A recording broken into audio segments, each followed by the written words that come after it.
Hello everyone, welcome to my channel Indian mom in Canada. Neha, कैसे हैं आप सब?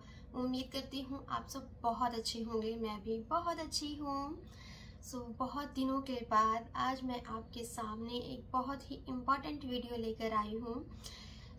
ये वीडियो इतनी इम्पॉर्टेंट है, जो लोग कनाडा आना चाहते हैं, चाहे वो वर्क परमिट के थ्रू आना चाहते हैं, चाहे वो एज अ स्टूडेंट्स आना चाहते हैं। मैंने सोचा कि उनको ये 2 न्यू अपडेट्स ज़रूर से बता देनी चाहिए ताकि वो अपने डिसीज़न अच्छे से ले सकें, है ना। तो देखिए, कनाडा में ना जो 2 नए अपडेट आए हैं, पहला आया है वर्क परमिट को लेकर एंड सेकंड जो आया है वो है स्टूडेंट वीज़ा को लेकर। यस, दोनों ही बहुत इम्पॉर्टेंट हैं क्योंकि यही 2 मेन मीडियम हैं जिनके थ्रू जो लोग हैं वो कनाडा में एंटर करते हैं। सबसे पहले मैं जो बात करूंगी वो स्टूडेंट वीज़ा को लेकर करूंगी। तो जो स्टूडेंट वीज़ा में चेंजेस आए हैं वो मेनली बीसी प्रोविंस में आए हैं। देखिए, जो बीसी प्रोविंस है वो बहुत बड़ा प्रोविंस है। ये भी पॉसिबल है कि बीसी की देखा देखी और प्रोविंसेस भी उनकी कॉपी करें और वही सारे रूल्स अपनाएं। तो अब आप सोचेंगे कि दीदी हमें जल्दी से बताइए कि बीसी में क्या क्या चेंजेस आए हैं।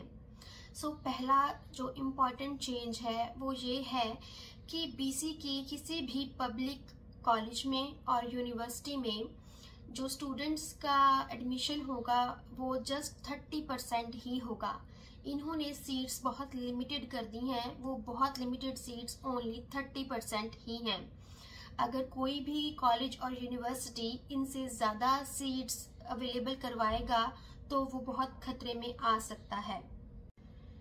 और जो सेकंड इम्पॉर्टेंट चेंज है वो है फीस को लेकर।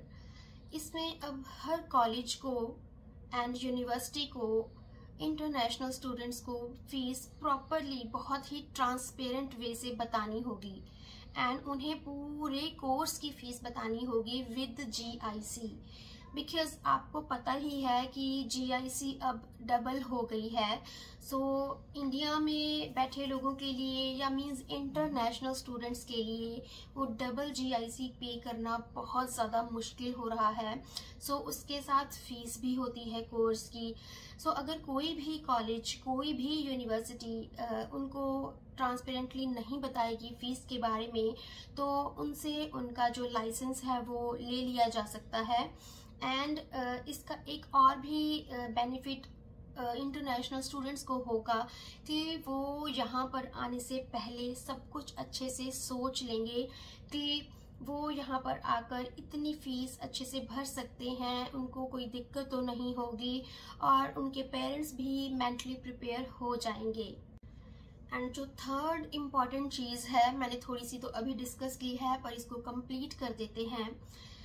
देखिए, जो भी कॉलेजेस यूनिवर्सिटीज़ होंगी उनको सभी रूल्स रेगुलेशंस फॉलो करने होंगे एंड अपने स्टूडेंट्स को भी वो सभी रूल्स रेगुलेशंस अच्छे से बताने होंगे। जैसे मेनली आपको याद होगा, जो मेरे रेगुलर व्यूअर्स हैं, मैंने कुछ महीने पहले इस टॉपिक पर वीडियो बनाई थी कि जो भी कॉलेज या यूनिवर्सिटीज़ बच्चों को, इंटरनेशनल स्टूडेंट्स को हाउसिंग की फैसिलिटी दे सकेंगे, जितने प्रोवाइड की जाएगी फैसिलिटी, उतने ही स्टूडेंट्स को वो बुला सकते हैं। ऐसा ना हो कि उनको ज़्यादा मतलब स्टूडेंट्स को बुला लें और उनके पास बच्चों को रखने के लिए या उनको फैसिलिटीज़ प्रोवाइड करने के लिए ना हो। तो वो चीज़ें अभी लागू हो ही गई हैं। मींस जो 30% स्टूडेंट्स हैं उनको ही वो बुला सकेंगे एंड उनको वो सभी फैसिलिटी उनको प्रोवाइड करनी बहुत ही मैंडेटरी होगी। अदरवाइज उनके लाइसेंस उनसे छीन लिए जाएंगे या उनके कॉलेजेस यूनिवर्सिटीज़ कुछ टाइम के लिए बंद भी किए जा सकते हैं। कंसिक्वेंसेस बहुत बुरे भी हो सकते हैं। इस वजह से वो रूल्स एंड रेगुलेशंस सभी इंस्टीट्यूट को अच्छे से मानने होंगे। एंड जो ये चेंजेस हैं बीसी प्रोविंस जनवरी 2025 से लागू कर देगा। अभी तो सिर्फ ये सामने आए हैं रूल्स। तो अब है सेकंड थिंग, जो है वर्क वीज़ा को लेकर। वर्क वीज़ा मेनली लोग LMIA के थ्रू ही लेते हैं। है ना। तो इसका पहला जो रूल आया है इसमें ये है कि LMIA की फीस है जो वो इंक्रीज कर दी गई है। ये फीस इंक्रीज करने का मोटिव है फ्रॉड को रोकना, क्योंकि बहुत से एम्प्लॉयर जस्ट पैसा कमाने के लिए लोगों को यूज़ करते हैं। सो दैट्स वाई उनकी फीस बढ़ा दी गई है गवर्नमेंट की तरफ से, ताकि वो फ्रॉड ना करें। जो सेकंड चेंज है वो है इनकी परसेंटेज को लेकर कि कितने लोगों को LMIA पर यहाँ के एम्प्लॉयर बुला सकते हैं। सो देखिए, पहले कोई भी नंबर फिक्स नहीं था, बट राइट ना इन्होंने बोल दिया है कि जस्ट 20% लोग ही आउट ऑफ कनाडा से एम्प्लॉयर जो है वो बुला सकते हैं, और जो 80% लोग होंगे वो कनाडा के ही होंगे। सो मीन्स टू से जो 80 लोग होंगे वो कनाडा से होंगे एंड जो 20 लोग होंगे वो आउट ऑफ कनाडा होंगे। इसको करने का भी एक यही रीज़न है कि फ्रॉड को रोका जा सके। एंड जो थर्ड थिंग है वो ये है कि वो सभी इंडस्ट्रीज, वो सभी इंस्टीट्यूशंस, वो सभी बिजनेस एम्प्लॉयर्स, इनका अच्छे से ऑडिटिंग की जाएगी जब भी ये 20% लोगों को यहाँ पर बुलाना चाहेंगे। इनकी ऑडिटिंग करने का मेन मोटिव ये है कि इनको रियली में वो इंसान चाहिए या नहीं चाहिए, इनको रियली में वो इंसान कनाडा के अंदर नहीं मिल रहे हैं, वो स्किल्स वाले पर्सन इनको अपनी कनाडा के आसपास के एरिया में भी नहीं मिल रहे हैं। सो अगर वो कोई भी फ्रॉड पाए जाएंगे तो उनका बिजनेस बंद कर दिया जाएगा या फिर कुछ टाइम के लिए उनके बिजनेस को शट डाउन किया जाएगा, या many more consequences they have to face for that. So इस चीज़ को रोकने के लिए ये भी एक बहुत ही इम्पॉर्टेंट अपडेट दी गई है। एंड यस, ये तो पहले से ही लागू हो चुका है कि LMIA का जो टाइम पीरियड है वो 6 मंथ का कर दिया गया है। देखिए, ये सभी स्टेप्स उठाने का एक मेन मोटिव ये है कि LMIA के थ्रू लोग बहुत ज़्यादा धांधलेबाजी कर रहे हैं, बहुत ज़्यादा फ्रॉड चल रहा है।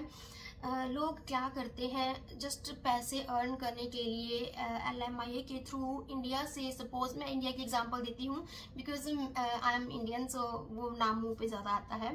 तो जैसे इंडिया से लोगों को बुला लेते हैं, उनसे एक भारी अमाउंट में मनी ले लेते हैं एंड फिर उसके बाद उनको काम पे भी नहीं रखते हैं, बिकॉज इन रियल उनको वो पर्सन नहीं चाहिए होता है। बल्कि LMIA में तो ये होता है कि एम्प्लॉयर खर्चा करता है एंड एम्प्लॉयर खर्चा करके उस इंसान को बुलाता है आउट ऑफ कनाडा, बिकॉज उन्हें अपने बिजनेस में उस स्किल्ड पर्सन की ज़रूरत होती है। बट यहाँ पर सिर्फ और सिर्फ पैसा कमाना बिजनेसमैन ने मेन अपना मोटिव बना लिया है। उनको इसकी मेन मोटिव से कोई कंसर्न नहीं रह जाता, वो सिर्फ पैसा कमाने के लिए उनको बुला लेते हैं।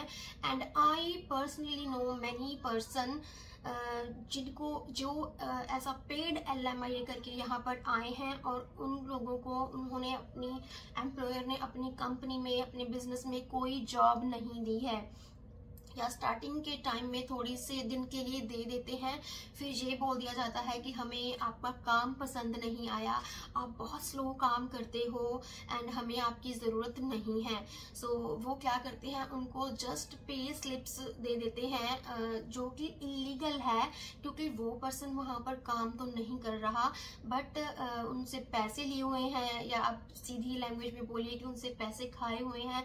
सो दैट्स वाई वो जो पे स्लिप्स है ना, वो जस्ट एक तरह से सेल की जा रही हैं। एंड उन लोगों का जो ऐसे आते हैं, है ना, इतनी मनी इन्वेस्ट करके यहाँ पर आते हैं, वो एक तरह से इलीगल है, क्योंकि वो किसी भी सिन नंबर, उनके पास सिन नंबर नहीं होता, क्योंकि वो जो एम्प्लॉयर है उनको सिन नंबर नहीं देते एंड वो काम ही नहीं कर सकते। विदाउट सिन नंबर कनाडा में आप लीगली वे से काम नहीं कर सकते हो। एंड वो लोग ऐसे ही बड़ी परेशानी में, बड़ी टेंशन में सिर्फ वर्क परमिट की वेट करते हैं कि हमें वर्क परमिट मिल जाएगा या फिर हमारा आगे प्रोसेस स्टार्ट हो जाएगा। बट मैं कहना चाहती हूँ कि प्लीज़ आप इन चीज़ों में ना पड़ें, बिकॉज़ यहाँ की गवर्नमेंट को काफ़ी पता चल रहा है, काफ़ी केसेस उनके सामने आए हैं जो कि लोग बहुत ज़्यादा फ्रॉड कर रहे हैं सिर्फ पैसा कमाने के लिए। उनको उन पर्सन्स की कोई भी अपने बिजनेस में ज़रूरत नहीं होती है। तो इस वजह से बहुत सी कंप्लेंट्स हुई हैं गवर्नमेंट के पास, एंड तो गवर्नमेंट ने स्ट्रिक्ट एक्शंस लेने शुरू कर दिए हैं। सो प्लीज़ ये सभी चीज़ें डिस्कस करने का आपके साथ मेरा यही मोटिव था कि आप अपनी हार्ड अर्न मनी, चाहे आपने इंडिया में कमाई है चाहे कहीं और पे भी की है, इस तरह से वेस्ट ना कीजिए। क्योंकि जो यहाँ की गवर्नमेंट है, अगर आप उसके नज़रों में आ गए तो आपकी मनी भी वेस्ट होगी, आपका टाइम भी वेस्ट होगा, आपको मेंटल हरासमेंट भी होगी, आपको फिजिकली भी बहुत ज़्यादा परेशानी होगी। क्योंकि जो ये सब चीज़ें चलती हैं ना साथ में, तो इससे आपको डिप्रेशन भी हो सकता है। सो मैं उम्मीद करती हूँ कि आपको ये वीडियो बहुत हेल्पफुल रहा होगा। अगर अभी भी आपके कोई क्वेश्चंस हैं तो please do comment in the comment box, I will definitely reply. And मैं मिलती हूँ आपको अपनी नेक्स्ट वीडियो के साथ या एक अच्छे से ब्लॉग के साथ। Till then bye, stay happy and healthy, and yes, thanks for watching.